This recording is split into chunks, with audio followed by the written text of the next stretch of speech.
Bienvenue. Aujourd'hui, on explore deux concepts importants, tolérance et acceptation. On les mélange souvent, mais ils sont assez différents, finalement. On va regarder ça de plus près avec un essai qui décortique tout ça.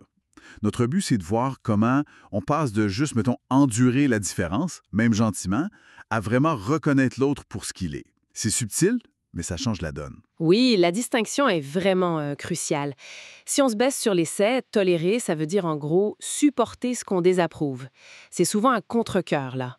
Historiquement, ça vient d'un besoin pratique, tu sais, pour la paix sociale. Après les guerres de religion, des gens comme Voltaire, Locke, ils ont dit « OK, il faut trouver un moyen de coexister ». Donc, un genre de trêve. On n'est pas d'accord, mais pour vivre ensemble, on supporte.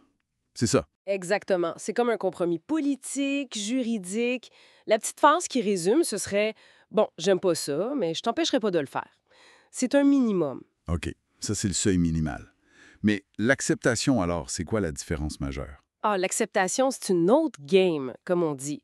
Laisser la définir comme accueillir sans jugement. Là, on n'est plus dans le fait de supporter malgré soi. C'est plutôt reconnaître que l'autre, même différent, a sa pleine légitimité, que sa manière d'être est valide en soi. Accueillir sans jugement. Ça sonne plus profond. Laisser relier ça à quel genre de pensée? Ben, l'essai suggère que ça s'inspire plus de traditions, disons, spirituelles ou philosophiques qui valorisent vraiment le non-jugement, la compassion. La phrase clé, ça deviendrait quelque chose comme « C'est pas ma façon de faire, mais je reconnais que la tienne est tout aussi valable ». On passe de la concession à la validation, tu sais. Ce qui est intéressant, c'est vraiment cette question du jugement. Avec la tolérance, le jugement négatif est encore là, même si on n'agit pas dessus. On se retient, en quelque sorte. C'est exactement ça. On garde une distance critique. Tandis que l'acceptation, elle, essaie de dépasser ce besoin de juger l'autre comme étant moins bon ou incorrect. Sur le plan psy, l'essai mentionne que tolérer, ça peut garder une tension, une distance. Pense aux parents qui tolèrent le choix de vie de son enfant, mais sans jamais vraiment l'accueillir intérieurement. Ça crée une friction. Et l'acceptation, ça demanderait plus d'efforts, alors. Un travail sur soi. Absolument. C'est décrit comme un processus actif. Ça demande de questionner ses propres préjugés, de développer l'empathie, d'essayer de comprendre l'autre de son point de vue.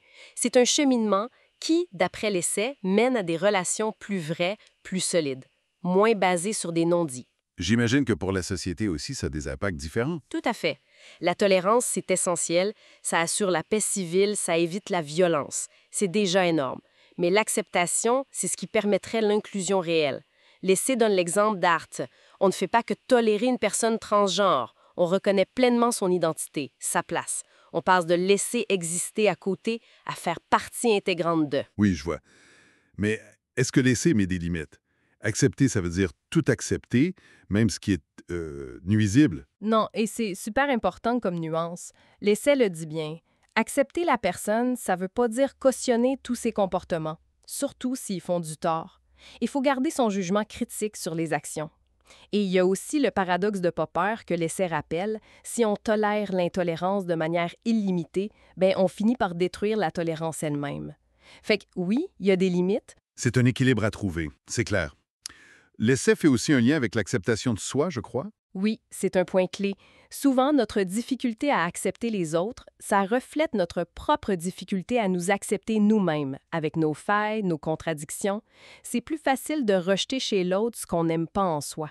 Donc, travailler l'acceptation des autres, ça passe aussi par s'accepter soi-même. C'est lié. OK, donc pour résumer un peu ce qu'on tire de cet essai, la tolérance, c'est la base, le minimum nécessaire pour pas s'entretuer dans nos sociétés diverses. C'est le plancher, oui.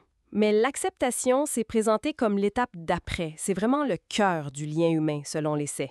C'est passé de « OK, je te laisse vivre » à « Je reconnais pleinement qui tu es et ta valeur ». Tout ça, ça nous amène à une dernière réflexion tirée de cette lecture. Si l'acceptation, c'est un travail actif, personnel et collectif, quel serait un petit geste concret qu'on pourrait faire au quotidien pour transformer une situation où on est juste dans la tolérance vers quelque chose qui ressemble plus à de l'acceptation authentique? Une question à méditer.